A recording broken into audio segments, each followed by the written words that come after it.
मंगलम भगवान वीरो मंगलम गौतमो गणी मंगलम कुंद कुंदाद्यो जैन धर्मोस्तु मंगलम।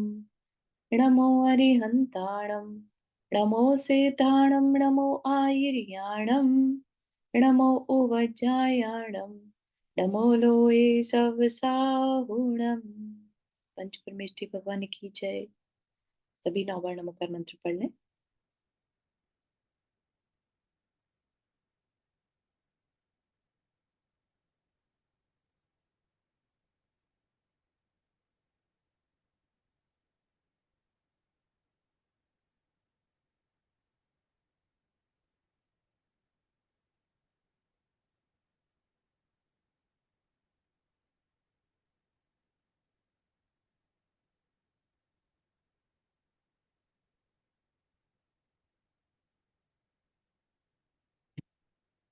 तो जैन धर्म और दर्शन का स्वाध्याय हम सभी कर रहे हैं, मुनि प्रमाण सागर जी द्वारा विरचित।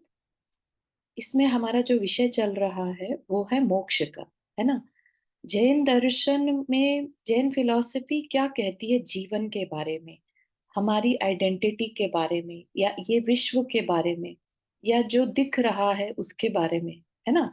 इनके बारे में साइंस कुछ कहती है, लेकिन हर एक धर्म दर्शन अपनी एक अलग तरीके से व्याख्या करता है। ठीक। तो जैन दर्शन ने क्या बताया वो हम थोड़ा सा जान रहे थे, राइट। कि ये जो पूरा लोक है वो 6 द्रव्यों से बना है, राइट। 6 द्रव्यों में जो जीव और अजीव है ना। जीव और कर्म बेसिकली उन दोनों का मिला जुला खेल देखने को मिलता है। उनकी इस तरह की नेचर है कि आपस में मिल जाते हैं और मिलकर रिजल्ट भी देते हैं, है ना। क्योंकि उन कर्म पार्टिकल्स में ऐसी क्षमता है कि वो सुख दुख रूप फल देते हैं, है ना। और हम जो है सुख चाहते हैं और दुख से बचना चाहते हैं, है ना। तो हम अपना ये जीवन जो है ध्यान दिए बिना कभी हम ऐसे काम भी कर जाते हैं जिससे हम अपने लिए नए दुख बांध लेते हैं, नए कर्म पार्टिकल्स दुख देने वाले बांध लेते हैं, फिर हम दुखी हो जाते हैं। तो इस तरह से हमारा ये संसार चक्र चलता रहता है, राइट। तो जो जैन दर्शन है वो इस संसार से छूटने का क्या कोई मार्ग है, या कुछ मोक्ष नाम की कोई चीज होती है, अगर होती है तो क्या है मोक्ष, ठीक है ना। तो ये सब जो आंसर्स हैं ये हमें जैन फिलॉसफी क्या कहता है उसको जानने में पता चला, राइट। 7 तत्व होते हैं: जीव, अजीव, आश्रव, बंध, संवर, निर्जरा और मोक्ष, ठीक है ना। तो ये जीव की एक तरह से यात्रा को बताते हैं। अब ऐसा नहीं है कि सिर्फ एक जैन दर्शन ही जीव के बारे में बात करता हो या मोक्ष के बारे में बात करता हो। ये अलग बात है कि जैसा जैन दर्शन बात करता है वैसा अन्य दर्शन बात करें ये जरूरी नहीं है। तभी तो अन्य है, एक जैसी बात करेंगे तो सेम ही हो जाएंगे, है ना। तो अन्य दर्शन इसका मतलब कुछ डिफरेंस है, ठीक है।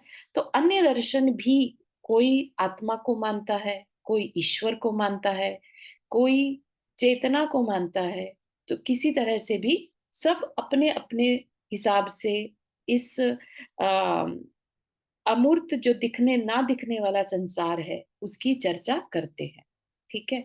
तो अब अन्य दृष्टियों में क्या मोक्ष के बारे में कहा गया, हमने अभी तक तो जैन दर्शन में क्या कहा वो देखा था, और थोड़ा सा भी आगे भी देखेंगे, ठीक है। अगला चैप्टर हमारा जो अब स्टार्ट होगा इस टॉपिक के बाद वो मोक्ष कैसे प्राप्त करें, मोक्ष के साधन क्या है ना।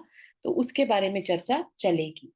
लेकिन उससे पहले हमें ये पता रहे थोड़ा सा कि जैन दर्शन में जो आत्मा का स्वरूप बताया है, जीव का स्वरूप बताया है, क्या बताया है कि जीव देखने जानने वाला अमूर्तिक और सर्वथा शुद्ध जीव तत्व है ना। और बाकी दर्शनों में जरूरी नहीं है कि जीव को ज्ञान दर्शन वाला माना हो, है ना, अमूर्तिक माना हो, ये जरूरी नहीं है। तो जब हम कहते हैं ना कि 7 तत्वों पे श्रद्धा करना सम्यक दर्शन है, ठीक है? तो 7 तत्व में जो जीव की परिभाषा जैन दर्शन में बताई है, उसको वैसा ही मानना। ऐसा नहीं कि बौद्ध दर्शन में भी, लेट्स से, बौद्ध में तो नहीं लेकिन और भी अन्य दर्शनों में भी मोक्ष की चर्चा होती है ना? और हम कहने लगे अरे हम तो मोक्ष को मानते हैं, राइट? वो बात नहीं कह रहे हैं। क्या कह रहे हैं? जैसा जैन दर्शन के शास्त्र में बताया है, वैसा ही मानना, तब जाके कहलाएगा कि हमने 7 तत्वों पे सच्चा श्रद्धान किया है ना? ऐसा नहीं कि हम बात तो करें 7 तत्वों की और उनका स्वरूप माने हम बाकी दर्शनों में जैसा दिया है, ठीक है? तो ये क्लैरिटी भी हमारे अंदर होनी चाहिए कि आत्मा, जीव, है ना? ये शब्द जो हैं बाकी दर्शनों में भी आते हैं। लेकिन सिर्फ अक्षरों को जानने, शब्दों को जानने से ये ज़रूरी नहीं है कि हमें उनको वैसा ही मानना भी हो, जैसा वो लोग कहते हैं। ठीक है ना? तो जैन दर्शन में हमने देख लिया जीव का स्वरूप कैसा है, ठीक? मोक्ष का स्वरूप कैसा है? आत्मा ऊपर की ओर जाती है। धर्म द्रव्य नहीं होने के कारण लोक के अग्रभाग पर जाकर रुक जाती है। ठीक है? अब बाकी दर्शन क्या कहते हैं? तो बौद्ध दर्शन कहता है, बौद्ध समझ में आता है ना, जो बौद्ध गौतम बुद्ध से चला था, राइट? बौद्ध दर्शन में मोक्ष को क्या कहा? तो दीपक के बुझने की तरह, जैसे दीपक बुझता है तो अंधकार हो जाता है, सब कुछ खत्म हो जाता है। तो क्या कह रहे हैं? दीपक के बुझने की तरह चित्त संतति के अभाव को मोक्ष माना गया। जब इस शरीर में चित्त नहीं रहेगा, चित्त संतति का अभाव नहीं होगा, तो वह मोक्ष कहलाएगा। ठीक है? इससे उच्छेदवाद का प्रसंग आता है। उच्छेदवाद मतलब, उच्छेदवाद, आत्मा भी नष्ट हो जाती है, ऐसा। ठीक है? तो ये क्या कहते हैं? अभाव ही हो जाए, आत्मा खत्म ही हो जाए, तब मोक्ष है। ठीक है? अब उसकी डिटेल में नहीं जाएंगे क्योंकि इतना तो मुझे भी नहीं जानकारी है कि ये और ज्यादा बौद्ध कैसे उस चीज को प्रूव करता है। ठीक है? ये चीज देखने के लिए हमें उन दर्शनों को खोलकर उनकी डिटेल्स को पढ़ना होगा। ठीक है? तो यहाँ पर थोड़ा बहुत जो समझाया है, अपन वो समझ रहे हैं। ठीक है? फिर एक दर्शन है न्याय या वैशेषिक दर्शन। वो क्या कहता है? उनके अनुसार सुख दुख चेतना आदि सभी आत्मा के आगंतुक गुण हैं। आगंतुक गुण मतलब जो आने जाने वाले, अचानक से आने वाले, बस आ गए, अभी सुख था अभी दुख हो गया, ऐसा। तो आगंतुक गुण है। मुक्त आत्माओं के शरीर विच्छेद के साथ साथ आगंतुक गुणों का भी अभाव हो जाता है। उनका मानना ऐसा है कि जैसे सुषुप्त अवस्था यानी निद्रा की जो अवस्था है, जिस प्रकार सुख दुख से रहित अवस्था होती है, उसी प्रकार प्रकार मोक्ष अवस्था में भी आत्मा सुख दुख से अतीत होता है। ऐसी अवस्था जहां सुख दुख ना हो। ठीक है? तो ये जो सुख दुख है आने जाने वाला है। अपन जैन शास्त्र में क्या कहते हैं? जैन धर्म दर्शन में सुख जीव का स्वभाव है। उसको जो स्वभाव है, गुण है, वो तो कभी अलग हो ही नहीं सकता ना। ठीक है ना? द्रव्य के साथ गुण हमेशा रहता है, ऐसा जैन दर्शन में मानते हैं। यहाँ पर क्या कह रहे हैं? सुख दुख आने जाने वाली चीज है। तो जब सुख दुख रहित अवस्था हो जाएगी, तो मोक्ष की अवस्था कहलाएगी। ठीक है? तो इसका क्या मतलब है कि वहां पर मोक्ष की अवस्था में कोई सुख दुख नहीं रहता। तो जैसे नींद की अवस्था होती है बेसुध टाइप की, वैसी अवस्था मोक्ष की अवस्था है, ब्लैंक। ठीक है? तो नींद की अवस्था अल्पकालिक होती है, परंतु मोक्ष अवस्था स्थायी होता है। बस इतना डिफरेंस ये मानते हैं। ठीक है? फिर है एक सांख्य मत। सबसे ज्यादा पॉपुलर जो हुआ वो सांख्य मत हुआ। उस सांख्य दर्शन के अनुसार क्या है? मूल प्रकृति के निवृत्त हो जाने पर पुरुष, पुरुष यानी जो चेतना है, ठीक है? तो प्रकृति जो स्वभाव है और पुरुष जो चेतना है, उन दोनों का मिलन हो जाना। ठीक है? प्रकृति में चेतना का एंट्रेंस हो जाने से वो हिलन डुलन चलन फिलन फरना ये सब शुरू हो जाता है। एक तरह का रूप ले लेता है वह चेतन प्रकृति से मिलने के बाद। ठीक है, तो जब वो उस प्रकृति से अलग होगा, ठीक है, तो केवल केवल्य हो जाता है, यानी अकेलापन आ जाता है, ऐसा। ठीक है, तो मूल प्रकृति का यहाँ पर क्या मतलब है कि उसमें रजोगुण, सत्व गुण और तमस गुण होता है। ठीक है, उनसे ही ये सारी प्रवृत्तियां होती हैं, ऐसा कहा। ठीक है, और जब वो अकेला रह जाए, यानी ये सारी मूल प्रकृतियां, ना तो कोई तजोगुण रहे, ना रजोगुण रहे और ना सत्व गुण रहे, तब जाके क्या होगा, कैवल्य की प्राप्ति होगी, ऐसा सांख्य मत कहता है। ठीक है, इस प्रकार प्रवृत्ति प्रकृति से निवृत्त होना ही मोक्ष है। तो क्या होगा, मोक्ष की अवस्था में आत्मा को आनंद की अनुभूति नहीं होती। क्यों? क्योंकि वो सारे ही चीजों से मुक्त हो गया, गुणों से मुक्त हो गया, ऐसा वो मानते हैं।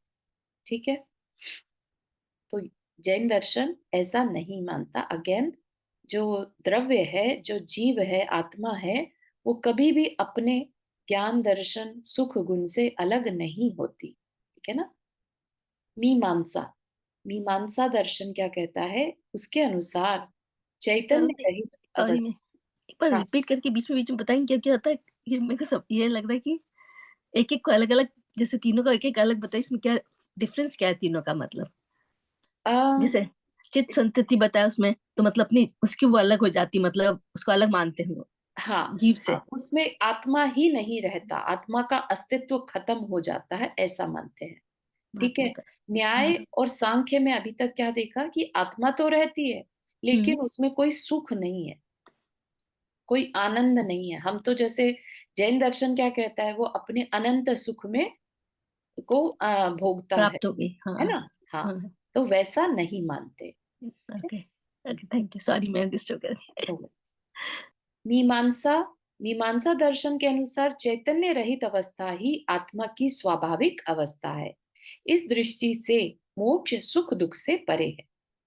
इस अवस्था में न चैतन्य रहता है न ही आनंद। अगेन सेम चीज बोल रहे हैं, है ना। ना चैतन्य न आनंद। ठीक है, तो यहाँ पर भी क्या है, चैतन्य रहित अवस्था ही आत्मा की स्वाभाविक अवस्था है। ठीक। अद्वैत वेदांत, वेदांत का नाम सुना होगा सबने, जो वेदों से निकले वेद, अद्वैत वेदांत। इस पर भी काफी बुक्स छपती हैं अद्वैत पे, है ना। न्याय वैशेषिक और मीमांसा दर्शनों के विपरीत, क्योंकि उसमें क्या कहा कि आत्मा में कोई आनंद नहीं है। अद्वैत क्या कहता है, मोक्ष पूर्ण चैतन्य और आनंद की अवस्था है। ठीक है, अद्वैत, जहां पर दो ना रहे, अद्वैत। ठीक है, जहां पर जैसे हम भी कहीं कहीं इस बात को मानते हैं कि हम शुद्ध और अशुद्ध दो हैं अभी, है ना। हम अगर अशुद्ध को खत्म कर दें तो क्या हो जाएगा, अद्वैत अवस्था। राइट। तो अद्वैत अवस्था में चैतन्य और आनंद की अवस्था को वेदांत भी मानता है। अनादि अविद्या से मुक्त होकर आत्मा का ब्रह्म में विलीन हो जाना ही मोक्ष है। डिफरेंस कहाँ पर आ गया, वो क्या कहते हैं कि आत्मा जो है ब्रह्म से अलग हो जाती है, ईश्वर से अलग हो जाती है। बाद में वो उस पे वर्क करके वापस से आत्मा ब्रह्म में लीन हो जाती है। ठीक है, तो आत्मा जब अलग होती है तो भटक रही होती है, और वापस से मिल जाती है तो मोक्ष हो जाता है उसका। ठीक है, तो ये अद्वैत वेदांत कहता है। आत्मा ब्रह्म ही है, परंतु वह अज्ञान से प्रभावित होकर अपने को ब्रह्म से पृथक समझने लगता है, यही बंधन है। सिर्फ सोच का बंधन है कि मैं अलग हूं, ईगो जिसे कहते हैं ना। तो उसी अहंकार को, चित्त को उन्होंने उस टर्मिनोलॉजी में एक्सप्लेन किया। अनादि अज्ञान का आत्यंतिक अभाव ही मोक्ष है। जब अज्ञान नहीं रहेगा अपने को उस ब्रह्म में ही जुड़ा हुआ महसूस करेंगे, तो कह लीजिए कि वही मोक्ष अवस्था है। चारू जय जिनेन्द्र, जय जी। मेरा एक क्वेश्चन था कि जैसे हम ये जो और धर्मों का पढ़ रहे हैं, हुँ, उनसे हमारा क्या लेना-देना? हमें तो अपने धर्म हाँ, को पता करना चाहिए कि क्या चीज़ है। हाँ, उनसे बिल्कुल सही है। जो इसीलिए कन्फ्यूज़न बहुत ज़्यादा डिटेल नहीं दी है, समरी वे में बता दिया, लेकिन पता होना चाहिए, ठीक नहीं, है ना? पर उसमें कन्फ्यूज़न हो रहा है पढ़ के। चक्कर अच्छा, क्या है, वो कन्फ्यूज़न ये हो रहा है कि जो अपने में है वो थोड़ा-सा भटका जा रहा है दिमाग। अच्छा, ठीक है, तो आप उस पे ज़्यादा ज़ोर मत दीजिए, ठीक है ना? अपने को फ़ोकस किस पे करना है? जैन दर्शन, जो कि अगला बता ही रहे हैं, ठीक है? ठीक ठीक तो है, उसको ओके। देखते हैं। हुँ। जैन दर्शन में मोक्ष को बोधों की तरह अभावात्मक नहीं माना गया। अब सब कुछ कंपेयर कर रहे हैं एक साथ, ठीक है? क्या कह रहे हैं? बुद्धिज्म में दर्शन की तरह बोध में क्या कहा? आत्मा खत्म हो जाती है, तो बोध की तरह अभाव नहीं माना गया। न ही सांख्य की तरह मोक्ष को आनंद रहित माना गया, है ना? न्याय वैशेषिक और मीमांसक जहां मोक्ष अवस्था में चैतन्य गुणों का अभाव मानते हैं, वहां जैन दर्शन में मोक्ष का अर्थ शुद्ध चैतन्य गुणों की प्राप्ति से है, ठीक है? तो हर दर्शन के कंपैरिजन में जैन दर्शन कहाँ स्टैंड करता है, वो थोड़ा सा बताया जा रहा है। क्योंकि चैतन्य आदि जीव के स्वाभाविक गुण हैं, उनका कभी अभाव नहीं हो सकता। वेदांत की तरह जैन दर्शन में आत्मा की ब्रह्मलीनता को मोक्ष नहीं कहा गया, बल्कि मोक्ष आत्मा की पूर्ण शुद्ध अवस्था मानी गई है। तथा मोक्ष दशा में भी प्रत्येक आत्मा की स्वतंत्र सुखी सत्ता को जैन दर्शन स्वीकार करता है। हम किसी एक परम पिता की परमात्मा की संतान हैं, ऐसा जैन दर्शन नहीं कहता, ठीक है ना? तो ये थोड़ा सा पता हो, तो हम ये ना माने कि हम सब जो जो सब बोलते हैं सब अच्छा ही बोलते हैं, सही बोलते हैं। ऐसी जो मान्यता रहती है ना कि अ, एक ओंकार, है ना? या सर्वधर्म समान है, ऐसी जो एक मान्यता रहती है, उसमें हम क्लियर रहें, ठीक है? ऐसा कहना चाह रहे हैं। उपर्युक्त तुलनात्मक विवेचन का सारांश यह है कि जैन दर्शन मान्य मोक्ष आत्म स्वरूप के लाभ का ही नामांतर है। मतलब क्या? कि आत्म स्वरूप को पाना ही मोक्ष है जैन दर्शन के अनुसार, जो कि कर्म मलों के क्षय से प्राप्त होता है। मोक्ष में बोधों की तरह आत्मा का अभाव नहीं होता, क्योंकि मोक्ष आत्म स्वरूप की प्राप्ति है। आत्मा को पा लेना, अपने वास्तविक स्वरूप को पा लेना ही मोक्ष है।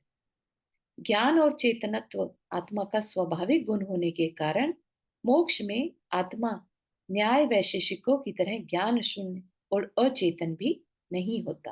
मोक्ष आत्मा की परम और पूर्ण अवस्था है, ठीक है? तो ये बात हमारे अंदर बहुत अच्छे से गहरे में उतरनी चाहिए कि मोक्ष कैसी अवस्था है। मोक्ष ऐसी अवस्था है जहां हम अपने उस चैतन्य अ, शुद्ध अवस्था को पा लेते हैं। बस इतनी क्लैरिटी अपने अंदर होनी चाहिए, ठीक है?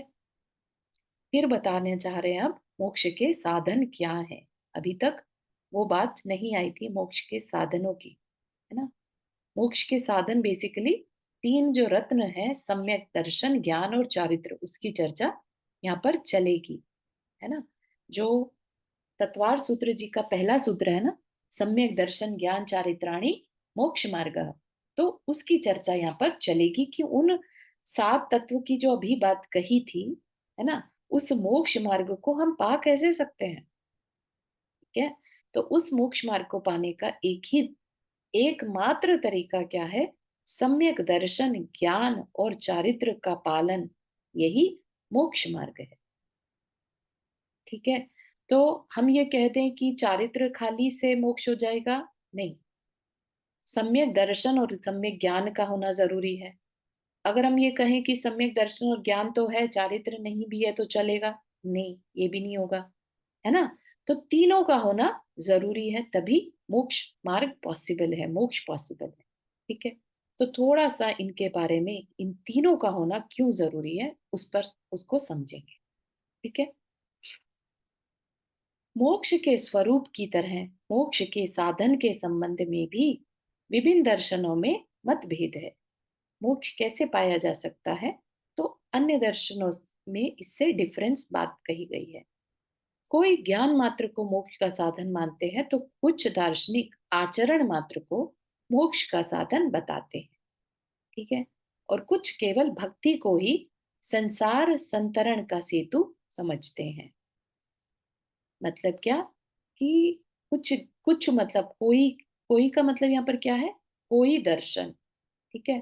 कोई दर्शन क्या कहता है, खाली नॉलेज से मोक्ष का मार्ग हो जाएगा, मोक्ष मिल जाएगा। कोई दार्शनिक क्या कहते हैं कि आचरण यानी चारित्र से ही मोक्ष मिल जाएगा। और कुछ क्या कहते हैं, सिर्फ भक्ति से ही संसार से पार होने का रास्ता मिल सकता है। लेकिन जैन दर्शन क्या कहता है, सम्यक श्रद्धा, सम्यक ज्ञान और सम्यक आचरण की एकता और पूर्णता को ही मोक्ष मार्ग बताते हैं। ठीक है। तो यहाँ पर ऐसा नहीं कि सम्यक श्रद्धा और ज्ञान तो है 100%, लेकिन आचरण अभी 10% है, तो क्या मोक्ष हो जाएगा? नहीं। हमें सम्यक श्रद्धान भी 100% चाहिएगा, ज्ञान भी 100% और आचरण भी 100%। ठीक है ना। तो इस वजह से अगर आप नोटिस करें, जो सम्यक श्रद्धा और दर्शन तो है, ज्ञान तो है, लेकिन देशव्रती है। ठीक है ना। देशव्रती मतलब पार्शल व्रत लिए हैं, अणुव्रत लिए हैं, तो उनके पास भी चारित्र तो स्टार्ट हो गया, लेकिन पूरा नहीं है अभी, है ना। तो उनको भी अभी मोक्ष की प्राप्ति नहीं हो सकती जब तक कि वो पूर्ण चारित्र को नहीं फॉलो करते। ठीक है ना, जिसको हम क्या कहते हैं, यथाख्यात चारित्र। ठीक है। तो इसलिए हमें ये समझना बहुत जरूरी है कि इन तीनों की पूर्णता का क्या मतलब है। ठीक है। तो सम्यक दर्शन ज्ञान चारित्राणी मोक्ष मार्ग, यह जैन दर्शन का प्रसिद्ध सूत्र है। ठीक है। तो इवन जो हाँ, इस मतलब ये सर्वत्र माना जाता है ये नियम, थ्रू आउट जैन, जितने भी जैन्स के सेक्ट्स भी हैं, है ना, अलग अलग भी हैं, तो भी ये बात को हर जैन मानता है। ठीक है। रिचुअल्स अलग हो सकते हैं, लेकिन जो फंडामेंटल है कि सम्यक दर्शन ज्ञान चारित्राणी मोक्ष मार्ग, ये सब जैन मानते हैं। इसके विपरीत मिथ्या दर्शन, मिथ्या ज्ञान और मिथ्या आचरण संसार की वृद्धि का हेतु है, संसार की को बढ़ाने वाला है। ठीक है। सम्यक शब्द समीचीनता का द्योतक है। सम्यक वर्ड क्यों लगाया, सम्यक दर्शन, सम्यक ज्ञान, सम्यक चारित्र, यानी समीचीन। समीचीन मतलब बिल्कुल सही। समीचीन बिल्कुल सही जो हो, वही श्रद्धा, वही ज्ञान और वही चारित्र। यह तीनों में अनुगत है, मतलब लगाया जाता है। यहाँ दर्शन का अर्थ श्रद्धा है। सम्यक दर्शन, जब वर्ड कहा, दर्शन का मतलब कई बार देखने से भी लगा लेते हैं, यहाँ पर देखने का मतलब नहीं है ना। जैसे एक ही शब्द के कई मीनिंग निकल जाते हैं, है ना। भाई है, भाई, भाई ब्रदर को भी कहते हैं और भाई अच्छा लगने को भी कहते हैं, राइट। ऐसे ही दर्शन देखने को भी और दर्शन श्रद्धान भी। तत्वों का यथार्थ स्वरूप की श्रद्धा को सम्यक दर्शन कहते हैं। तत्व जिनकी चर्चा अभी हम करके आए हैं, 7 तत्व जो होते हैं, उनकी यथार्थ स्वरूप, यथार्थ मतलब जैसा बताया है वैसा, है ना। अब अगर हम आत्मा को नष्ट होने वाला मान लें, तो क्या हम कह सकते हैं कि हमें यथार्थ श्रद्धा नहीं? अगर हम आत्मा को जैसा शास्त्र में तो बताया है कि वो हमेशा बना रहने वाला है, उसको नष्ट नहीं किया जा सकता, नष्ट नहीं होता, लेकिन हम उसे नष्ट मान ले, तो क्या वह यथार्थ श्रद्धान कहलाएगी? नहीं, है ना। तो यही चीज, तो इसके लिए हमें स्वाध्याय करना होगा। शास्त्र में तत्वों का क्या स्वरूप बताया है, ये हमें केवल और केवल पढ़ के या सुनकर ही पता चलेगा। हम अपने आप से अज्यूम नहीं कर सकते। ठीक है। कभी कभी ऐसी बात भी आती है कि जाति स्मरण से किसी को सम्यक दर्शन हो गया, लेकिन आप समझिए कि वह जाति स्मरण में भी उन्होंने पहले कभी इस सम्यक श्रद्धान को समझा होगा, तब जाके आज उन्हें जाति स्मरण से सम्यक श्रद्धान हो रहा है। ठीक है, तो ये कभी भी बिना देशना के नहीं हो सकता। ठीक है, तो हमने जो अभी तक की मेहनत कहें या पुरुषार्थ कहें, ये सब तत्वों को समझने में लगाया, उसका पर्पस यही था कि तत्वों का हम यथार्थ स्वरूप को बहुत अच्छे से समझें, ताकि उस पर श्रद्धान करके हम अपने अंदर सम्यक दर्शन गुण को प्रकट कर सकते हैं। सम्यक दर्शन हमारी आत्मा की अवस्था है। जब आत्मा से उसका तत्वों का यथार्थ श्रद्धान अंदर में सबकॉन्शियस में बैठ जाए दृढ़ता के साथ, तो हम कह सकते हैं कि सम्यक दर्शन हो गया। ठीक है, वास्तविक बोध सम्यक ज्ञान है। तो जो हमने अंदर दृढ़ता के साथ बैठाया है ना, नॉलेज को ही तो बैठाया, तो वह जो नॉलेज है वो क्या कहलाएगी? सम्यक ज्ञान। ठीक है, तथा आत्म कल्याण के लिए किया जाने वाला सदाचरण सम्यक चारित्र कहलाता है। ठीक, तो जिस जीव तत्व को हमने जान लिया, समझ लिया, है ना, अब उसको पाने का रास्ता क्या है? जब हम उस रास्ते पर चलने लगते हैं तो वो क्या कहलाएगा? सम्यक चारित्र। ठीक, तो इसलिए इन तीनों को क्या कह दिया? मोक्ष मार्ग। लोक में रत्नों की तरह दुर्लभ होने के कारण इन्हें रत्नत्रय भी कहते हैं। जैसे रत्न दुर्लभ होते हैं, सभी को मालूम है रत्न की स्पेशलिटी यही है कि वो ऐसे ही सड़कों पर पड़े हुए नहीं मिलते, है ना। जैसे कांच तो बहुत मिल जाएंगे, है ना, लेकिन रत्न कभी भी ढेर में पड़े हुए नहीं मिलते, बहुत रेयर होता है उनको, बहुत डीप कहीं खदान में या सी में से निकाला जाता है ना। उनकी दुर्लभता के कारण ही उन्हें प्रीशियस जूल माना जाता है। तो इसी तरीके से मोक्ष मार्ग के जो तीन ये श्रद्धा, ज्ञान और आचरण है, ये तीन जूल माने जाते हैं, रत्न माने जाते हैं, इसीलिए इसको रत्न त्रय भी कहते हैं। ठीक है, तो कभी मुनि अवस्था हो तो क्या कहेंगे? रत्न त्रय का दर्शन हो गया। ठीक है, जहां सम्यक श्रद्धान, सम्यक ज्ञान और सम्यक चारित्र तीनों एक साथ देखने मिल जाए, क्या कहेंगे? रत्नत्रय देखने मिल गया। हमें भी रत्नत्रय की प्राप्ति हो, ऐसी भावना हम भा सकते हैं। ठीक है, तो इसका सीधा सीधा मतलब क्या निकलता है? हमें रत्नत्रय की प्राप्ति हो मतलब हम भी मोक्ष मार्ग पर चले और मोक्ष मार्ग के थ्रू मोक्ष को पा जाएं। ठीक है, क्योंकि रत्नत्रय की उत्कृष्ट अवस्था क्या है? यथाख्यात चारित्र। जैसे हम ओरिजिनल हैं, वास्तविक स्वरूप है हमारा, वैसा हम पा जाएं। ठीक है, पृथक पृथक तीनों से मोक्ष मार्ग नहीं बनता, न ही किन्हीं दो के मेल से। यदि कोरी श्रद्धा मात्र से हमारा कार्य होता तो भोजन की श्रद्धा मात्र से पेट भर जाना चाहिए था। यदि ज्ञान मात्र से ही दुख की निवृत्ति होती तो जल के दर्शन मात्र से ही प्यास की तृप्ति हो जानी चाहिए थी, है ना। ये सब बातें प्रत्यक्ष रूप से विरुद्ध हैं। ठीक है ना, कि अगर किसी को बनना तो है डॉक्टर और पढ़ाई करे फोटोग्राफर बनने की, ठीक है ना, तो क्या बनेगा? फोटोग्राफर बनेगा, जो पढ़ेगा वही बनेगा, है ना। तो ज्ञान अलग तरह का हो, आचरण जो प्रैक्टिस कर रहा है वो ज्वेलरी की बनाने की कर रहा है ना, और बनना चाहता था क्या? डॉक्टर। तो तीनों अगर एक रूप नहीं होंगे, है ना, तो लक्ष्य की प्राप्ति नहीं होगी। ठीक है ना, तो इसलिए कहा तीनों की एक रूपता जरूरी है। जैसा फोकस है हमारा, हमने फोकस किया हमें डॉक्टर बनना है, तो नॉलेज कैसे हासिल करी? डॉक्टरी की, है ना। प्रैक्टिस किसकी कर रहे हैं? डॉक्टरी की। तब जाके हम अच्छे डॉक्टर कहला पाएंगे। ठीक है ना। इसी प्रकार कोरा क्रियाकांड भी अंधे पुरुष के आचरणवत निरर्थक है ना। फिर खाली क्रियाएं करते रह जाएं और हमें श्रद्धान ही ना हो, है ना।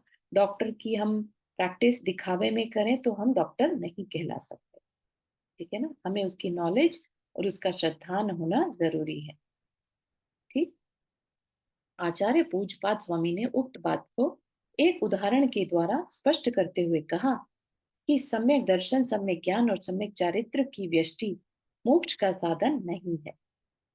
रोगी का रोग दवा में विश्वास करने मात्र से दूर न होगा। खाली विश्वास से काम नहीं चलेगा जब तक उसे दवा का ज्ञान ना हो और वह चिकित्सक के अनुसार आचरण ना करे, यानी दवा को कंज्यूम ना करे, तब तक उससे रोग दूर नहीं होगा। इसी तरह दवा की जानकारी भर से भी रोग दूर नहीं होगा। पता तो है कि हाँ ये दवाई खाने से दूर हो सकता है, लेकिन खाए ही ना, है ना, जब तक कि रोगी उस पर विश्वास ना करे और उसका विधिवत सेवन ना करे। तो ये एग्जाम्पल जो है आचार्य पूज्यपाद स्वामी, बहुत बड़े आचार्य हुए जिन्होंने सर्वार्थ सिद्धि जैसा ग्रंथ लिखा, संस्कृति का और तत्वार सूत्र जी, ठीक है। जब तक रोगी उस पर विश्वास न करे और उसका विधिवत सेवन न करे। इसी प्रकार दवा में रुचि और उसके ज्ञान के बिना उसके सेवन मात्र से भी रोग दूर नहीं होगा। रोग तभी दूर होगा जब दवा में श्रद्धा हो, उसकी जानकारी हो और चिकित्सक के कहे अनुसार उसका सेवन किया जाए, ठीक है। तो सम्यक दर्शन, ज्ञान और चारित्र, इनकी समष्टि यानी कॉम्बिनेशन से ही मोक्ष की प्राप्ति संभव है।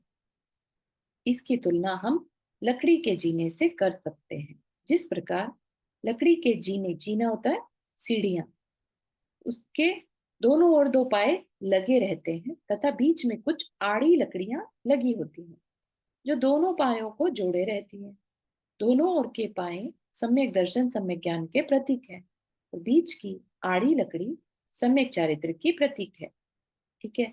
तो दोनों साइड की लकड़ियां हो लेकिन बीच की ना हो तो हम ऊपर नहीं चढ़ सकते। ऊपर चढ़ने के लिए आड़ी लकड़ियां जरूरी हैं, ठीक है ना।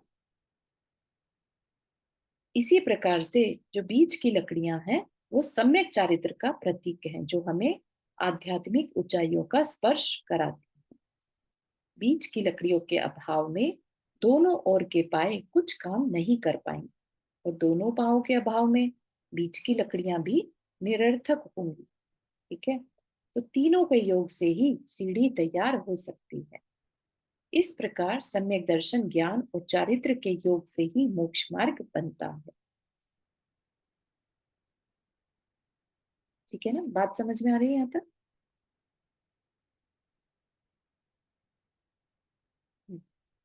श्रद्धा, ज्ञान और आचरण क्रमशः हमारे मस्तिष्क, आंख और चरण के प्रतीक हैं। व्यक्ति को चलने के लिए इनका सम्यक उपयोग करना पड़ता है। पैरों से हम चलते हैं, आंखों से देखते हैं और मस्तिष्क से यह निर्णय लेते हैं कि हमें कहाँ पहुंचना है। तभी हम सही चल पाते हैं। यदि हम आंखें बंद करके चलते रहे तो गर्द गर्द मतलब गड्ढे में गिरेंगे। आंखें खुली हो किंतु पैर काम नहीं कर रहे हो तो हम अपने घर नहीं पहुंच सकते। पैर भी सही हो, आंखें भी खुली हो, पर हमें यही नहीं पता कि हमें जाना कहाँ है, तो निरंतर गतिशील रहने के बाद भी हम लक्ष्य तक नहीं पहुंच सकते, ठीक है। तो अलग अलग एग्जाम्पल्स देकर ये बताने की कोशिश की जा रही है कि इन तीनों का साथ में चलना जरूरी है। ये बात सबको समझ में आ रही है कि क्यों ये तीनों ही जरूरी हैं एक साथ। ऐसा नहीं कि इनमें से कोई एक हो गया तो कल्याण हो जाएगा। बात समझ में आ रही है? जी। हाँ, कभी ऐसा कोई कह दे कि श्रद्धान में क्या रखा है, बेकार पढ़ना है, चारित्र ही सबसे जरूरी है ना। तो ऐसी बात का हमेशा खंडन करना। चारित्र ही जरूरी है, नहीं, चारित्र भी जरूरी है, ठीक है। तो अनेकांतवाद, ठीक, नहीं तो एकांतवाद होकर रह जाएगा। मोक्ष मार्ग के भेद। मोक्ष मार्ग के भेद मतलब निश्चय और व्यवहार के भेद से मोक्ष मार्ग दो प्रकार का है, ठीक है। तो हमने इसकी चर्चा कई बार की है, निश्चय नय और व्यवहार नए। ठीक है, तो यहाँ पर भी मोक्ष मार्ग दो प्रकार का है। जब हम प्रवृत्ति करते हैं, कुछ कार्य करते हैं, ठीक है, तो वो क्या है, व्यवहार है। ठीक है, जैसे हमें कभी कोई ऑटो रिक्शा रोकना होता है ना। सुनने वाला पर्सन, उसका नाम हमें नहीं पता, ऑटो वाले को हम कैसे रोकते हैं, ऑटो, रिक्शा, सिर्फ इतना। जबकि रोकने वाला कौन, रिक्शा वाला, है ना, ऑटो वाला। लेकिन हम कहते क्या है, ऑटो। ऑटो कहते साथ ही वह रुक भी जाता है, यह व्यवहार कहलाता है। ठीक है, तो व्यवहार जो हमें काम चलाने के लिए होता है। ठीक है, और निश्चय जो ट्रुथ है, रियलिटी है। ठीक है, तो शुद्ध आत्म स्वरूप की श्रद्धा, शुद्ध आत्मा का ज्ञान और शुद्ध आत्म स्वरूप में लीनता रूप चारित्र की अभिन्न परिणति होने पर निश्चय मोक्ष मार्ग बनता है। थोड़ा हैवी वर्ड्स लग रहे होंगे, है ना। तो लेकिन समझिएगा कि जब हम बात करते हैं कि इस शरीर में आत्मा जीव तत्व है, इस शरीर में, है ना, तो हम चाहें तो अपने ज्ञान से उस जीव तत्व को शुद्ध महसूस कर सकते हैं। ठीक है, फील कर सकते हैं, मान सकते हैं। ठीक है, जब हम अभी तो हम मान रहे हैं, लेकिन कोई एक अवस्था ऐसी भी होती है जब शरीर नहीं है और वह शुद्ध चैतन्य रूप उपस्थित हो गया, है ना। वो कब अवस्था होती है, सिद्ध अवस्था, है ना। होती तो है सिद्ध अवस्था, अभी हम सिर्फ उसको विजुअलाइज करते हैं। ठीक है ना। तो जब वह शुद्ध आत्म स्वरूप, उसी की श्रद्धान हो, उसी का ज्ञान हो और उसी को पा लिया जाए, तो क्या कहा जाएगा, निश्चय मोक्ष मार्ग। ठीक है, यह परम वितराग अवस्था में होता है। और इसके पूर्व की जितनी भी अवस्थाएं हैं, जब तक वो उस शुद्ध स्वरूप को ना पा लिया जाए, जब तक कि निश्चय मोक्ष मार्ग ना प्राप्त हो जाए, तब तक क्या होगा, व्यवहार मोक्ष मार्ग। ठीक है ना। तो जितना भी व्रत नियम है, ठीक है, ये सब क्या है, व्यवहार मोक्ष मार्ग। ठीक है ना। तो इनकी ये निरर्थक नहीं है।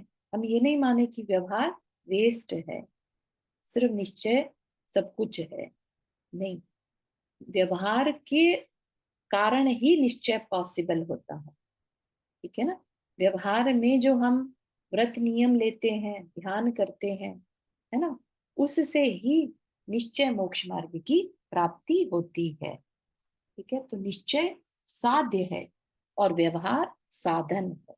दोनों का साथ चलना जरूरी है। हम किसी एक को ये नहीं कह सकते कि वो नहीं होता। ठीक है ना, दोनों चलाने जरूरी है। जैसे फूल के अभाव में फल नहीं मिलता, हमेशा जब भी फल आता है पहले फूल आता है, वैसे ही व्यवहार रत्नत्रय के अभाव में निश्चय रत्नत्रय की प्राप्ति नहीं होती, है ना। हम रत्नत्रय पालन किए बिना, व्यवहार रत्नत्रय क्या है, बेसिकली जो हमारा अम, बाहरी बाह्य स्वरूप है, व्रत नियम है, वो क्या कहलाता है, व्यवहार रत्नत्रय। ठीक है, उसके अभाव में निश्चय रत्नत्रय की प्राप्ति नहीं होगी। ठीक है, तो इसलिए पहले व्यवहार रत्नत्रय का आलंबन, आलंबन मतलब सहारा लिया जाता है। यह व्यवहार रत्नत्रय ही आगे चलकर निश्चय में ढल जाता है, बदल जाता है। ठीक है, यहाँ तक बात क्लियर हुई, कंफ्यूजन तो नहीं है। चारू जी आपने हाथ रेस किया। जय जी, नहीं जय जी। मुझे थोड़ा सा ये निश्चय ने, तो जैसे अगर हम महाराज जी के कॉन्टेक्स्ट में समझें तो थोड़ा सा एक्सप्लेन कर सकते हैं क्या? हाँ, तो जो मुनि महाराज हैं, उनका जो रूप हमें दिख रहा है अभी, है ना, रत्नत्रयधारी है ये तो पता है, लेकिन कौन सा रत्नत्रय, व्यवहार रत्नत्रय। ठीक है, निश्चय रत्नत्रय की प्राप्ति कब होती है, सिद्ध अवस्था में। जहाँ ओके। शरीर नहीं होता, वास्तविक जो है अपने शुद्ध स्वरूप को प्राप्त कर लेता है। तो निश्चय रत्नत्रय मतलब फाइनल डेस्टिनेशन है। फाइनल डेस्टिनेशन, बिल्कुल सही। थैंक यू चाची। हम्म, ठीक। अब बात कर रहे हैं सम्यक दर्शन। तो सम्यक दर्शन क्या चीज है, क्योंकि हमें तीनों को, जब रत्नत्रय हमारे लिए इतना इम्पोर्टेंट है कि वह मोक्ष मार्ग का साधन है ना, तो हम उसको अच्छे से समझें। तो सम्यक दर्शन क्या है?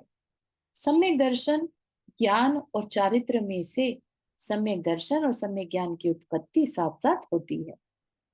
ठीक है, तो ये भी एक जानकारी का विषय है कि ज्ञान तो हम सबके पास है ना, लेकिन वह ज्ञान ही कब सम्यक ज्ञान बन जाता है? कब बनता है? जैसे ही सम्यक दर्शन होता है। सम्यक दर्शन होते साथ ही जो हमारा ज्ञान है वह सम्यक ज्ञान कहलाने लगता है। ठीक है, ऐसा नहीं होता कि कहीं ऊपर से कुछ अलग सा ज्ञान आ जाएगा। जो ज्ञान है उसी को सही डायरेक्शन दे देने से जो हमारे अंदर श्रद्धान गुण उत्पन्न हो जाता है, जिस समय वह श्रद्धान सम्यक श्रद्धान उत्पन्न होता है, उसी समय हमारा वह नॉलेज सम्यक नॉलेज कहलाने लगता है। इसलिए क्या कहा? सम्यक दर्शन और सम्यक ज्ञान की उत्पत्ति साथ साथ होती है। जैसे दीपक का प्रकाश और प्रताप, प्रताप मतलब गर्मी, है ना, जैसे ही प्रकाश होगा साथ साथ उसकी गर्मी भी होगी। वैसे ही ज्ञान और दर्शन की उत्पत्ति साथ साथ होती है, क्योंकि ज्ञान हमेशा श्रद्धा का अनुसरण करता है। ठीक है, हमारी जैसी मान्यता होती है, हमने किसी चीज को पत्थर माना तो वो पत्थर जैसा फील देगा, हमने उसी पत्थर को प्रतिमा जी माना तो वह प्रतिमा का फील देगा, है ना। तो मानने के ऊपर हमारा ज्ञान चलता है। तो मान्यता यदि मिथ्या होगी तो ज्ञान भी मिथ्या होगा, है ना, और मान्यता सम्यक होगी तो ज्ञान भी सम्यक हो जाता है। चारित्र के साथ दोनों प्रकार की संभावनाएं हैं। चारित्र के साथ ऐसा नहीं है। चारित्र सम्यक श्रद्धान के साथ चारित्र हो सकता है, और मिथ्या मान्यता के साथ भी चारित्र हो सकता है। उसके लिए ऐसा नहीं है कि दोनों साथ साथ होंगे, हो भी सकता है और नहीं भी हो सकता। ठीक है ना।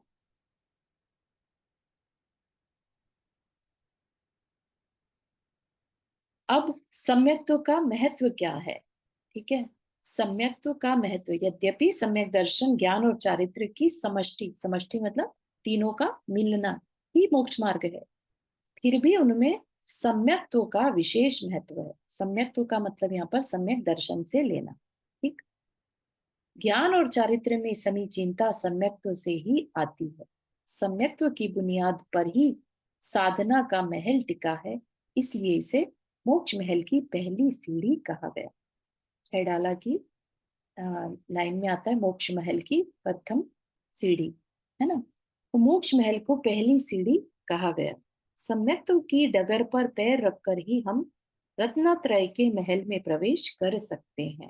अगर सम्यक श्रद्धान ही नहीं है, ठीक है, हम अपने आत्मा के अस्तित्व को ही नहीं मान रहे हैं, या हम ये नहीं माने कि आत्मा कभी शुद्ध भी हो सकती है, ठीक है ना, हम उसे हमेशा के लिए अशुद्ध मान के बैठ गए, या हम ये मान के बैठ गए कि हम खत्म होंगे तो आत्मा भी खत्म हो जाएगी। अगर इस तरह की मान्यताएं हैं तो फिर हम क्यों एफर्ट्स करेंगे कुछ भी, व्रत नियम लेने के या कुछ भी, है ना। फिर तो खाओ पियो और मौज करो वाली जो टेंडेंसी है वो अच्छी है। ठीक है ना। तो इसलिए मान्यता हमारी इस जीव तत्व के बारे में कैसी है वो बहुत जरूरी है क्लियर होना। उसके बिना रत्नत्रय में प्रवेश नहीं हो सकता। ठीक है, तो उसका महत्व समझाया जा रहा है। नदी को पार करने में नाव और पतवार से नाविक का महत्व कहीं अधिक है। नाविक ही नाव को सही दिशा में ले जाता है ना। नाव है, पतवार भी है, लेकिन चलाने वाला ना हो तो नदी पार नहीं हो पाएगी। नाविक के बिना नाव अपने निर्धारित लक्ष्य तक नहीं पहुंच सकती। उसी प्रकार चारित्र की नाव को ज्ञान की पतवार से सम्यक्त्व खेवटिया बनकर खींचता है। खेवटिया मतलब खेने वाला, यानी नाविक। ठीक है, बात समझ में आ रही है कि सम्यक्त्व को इम्पोर्टेंट क्यों बताया? ये बहुत इम्पोर्टेंट चैप्टर है एक्चुअली। इसको समझना सबसे ज्यादा जरूरी है। अपन कितना भी स्वाध्याय कर लें और हम सम्यक्त्व का स्वरूप और इसका महत्व नहीं समझे तो अपना सारा स्वाध्याय करना वेस्ट होगा। इतना इम्पोर्टेंट है ये सम्यक्त्व का स्वरूप समझना। ठीक है ना? जो हमने 12 भावनाओं पर चिंतन करते हैं, सामायिक में बैठते हैं, राइट? वो सब क्या है? वो सब हमारा आचरण है, चारित्र है। ठीक है ना? हम क्यों बैठेंगे? सोच के देखिए आप कि क्यों बैठेंगे हम शांत होकर सामायिक में। कहीं ना कहीं हमें इस आत्मा की चिंता है ना? हमने सुन रखा है कि शांत बैठने से, अपने आत्मा के ध्यान करने से हम अपने कर्मों की निर्जरा कर सकते हैं या एटलीस्ट संवर कर सकते हैं, है ना? तो ये जो संवर और निर्जरा करने का मन बना हमारा, वो क्यों बनेगा? क्योंकि कहीं ना कहीं हमने उस जीव तत्व को कर्मों से बंधा हुआ महसूस किया। ठीक है ना? हमने उसको इस संसार में भटकते हुए अनंत काल तक महसूस किया है, माना है। करेक्ट? तभी हम उसको इससे छुटाने की जो प्रोसेस बताई है। मोक्ष क्या है? बेसिकली कर्म रहित अवस्था, है ना? तो कर्म से छूटना ही संवर और निर्जरा का प्रोसेस है, राइट? और हम शांत होकर बैठ गए क्योंकि उससे संवर या निर्जरा होती है। तो इसका क्या मतलब है कि कहीं ना कहीं हम जीव पर भी विश्वास करते हैं, हम कर्म पर भी विश्वास करते हैं और हम मोक्ष की प्रोसेस पर भी विश्वास करते हैं। ठीक है? तो ऐसा इसीलिए आप ये देखिए कि जो पंच परमेष्ठी हैं, वो हमारे पंच परमेष्ठी क्यों हैं, परम इष्ट क्यों हैं? क्योंकि वो ऑलरेडी इन पर विश्वास कर कर, इन 7 तत्वों पर विश्वास कर कर मोक्ष मार्ग पर चल रहे हैं, संवर और निर्जरा को प्रोसेस कर रहे हैं, फॉलो कर रहे हैं, है ना? तो जब हम इनको नमोस्तु करते हैं, इसका क्या मतलब है कि हम एक तरह से उस पूरे प्रोसेस की अनुमोदना करते हैं। ठीक है? जब जब भी हम रत्नत्रय को नमोस्तु करते हैं, झुकते हैं, उतनी उतनी बार हम इस पूरे प्रोसेस को 7 तत्वों का श्रद्धान दृढ़ करते हैं।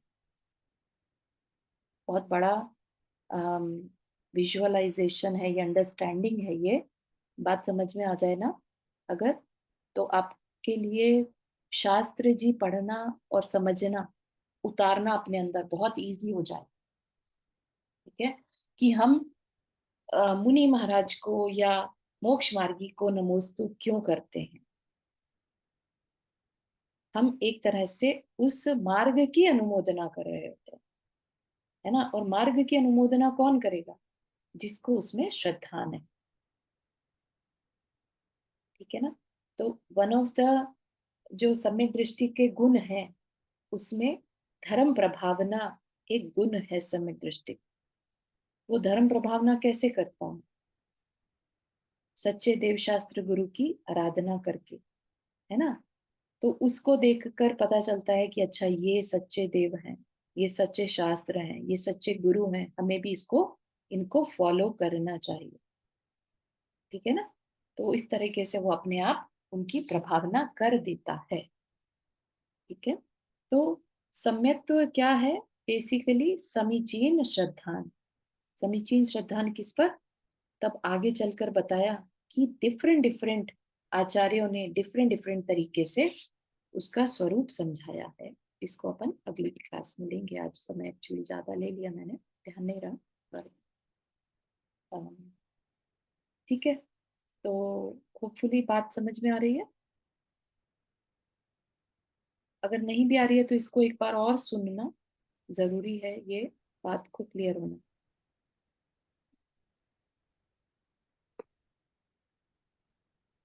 यहाँ तक के किसी को कोई क्वेश्चन?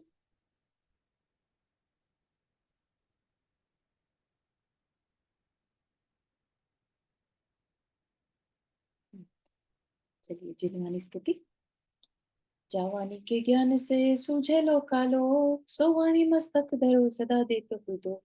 ये जिनवानी भारती तो ही जपो दिन रहन, जो तेरा शरण गए सो पावे सुख चैन। बाबा नमः।